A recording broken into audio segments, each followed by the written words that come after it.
It was a typical Tuesday morning. There I was, sitting in my, father's office, taking a long drag from my ciggy, footloose and admiring the peaceful day in the city.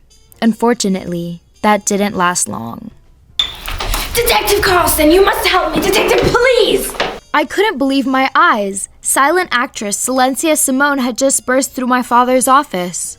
My father's not... I stopped myself. Detective Carlson, my father, was out for coffee, and this was my chance to prove myself. My dear friend and actress Camille Delablanc was murdered last night. I went to the police station to get help, but they've told me they've got no idea who's done it and won't investigate further.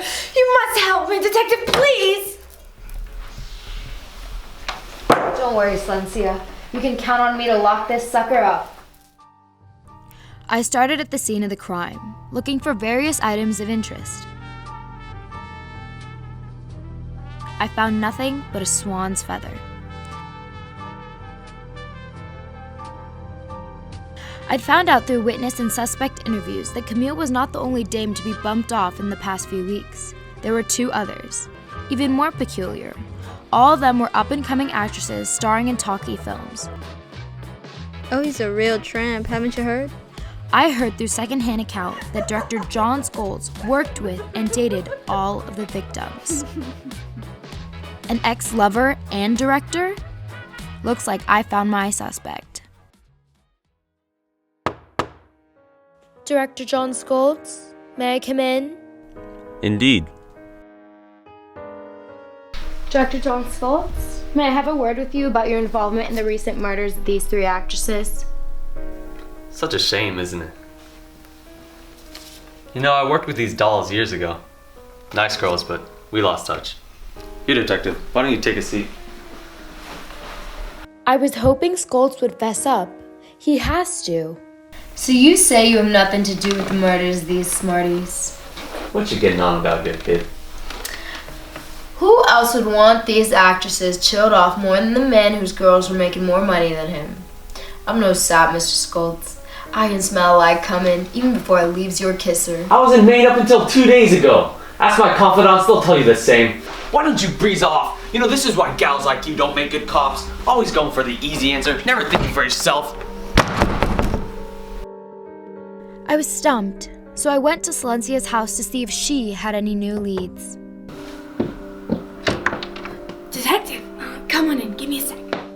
It was all so strange. I had everything, but I was missing a key piece.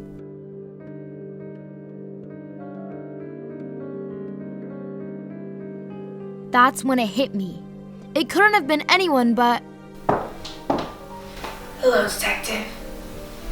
Silencia, it was you all along?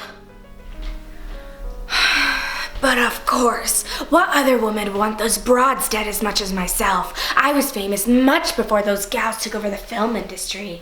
But why? Why? Well, revenge, of course. I only had one thing for stopping me from getting the fame I wanted. My voice! Those lousy directors said that no one would want to hear a pretty doll's ugly voice. Those blue-nosed actresses had no shame in taking my fame away from me, so I did the only logical thing I could. I killed them! Now everyone will know the name of the great Silencia Simone! You're crazy, Simone! We're not so different, you know. You and I, both pretending to be something we aren't. We want everyone to be shouting our names, telling us we're the greatest there ever was. You know, I only assigned you to this case so we could both pretend to be something special. A woman detective? No, you're just some copper's kid. That's horse feathers! Oh, but it is true, dear. We're both nobodies, you and I. But after tonight, that will change. Silencia, what are you doing? Becoming famous. So long, kid. This just in, famed ex-actress Silencia Simone died last night after having fallen out of a 4-story window. She was allegedly responsible for the 3 talkie actresses' deaths that had occurred over the past few weeks. What's more, a detective's daughter was recognized for solving the case. That's right, boys, Samantha Carlson has been credited with this discovery. Could this mean flappers could become the next coppers? More on this in the evening news.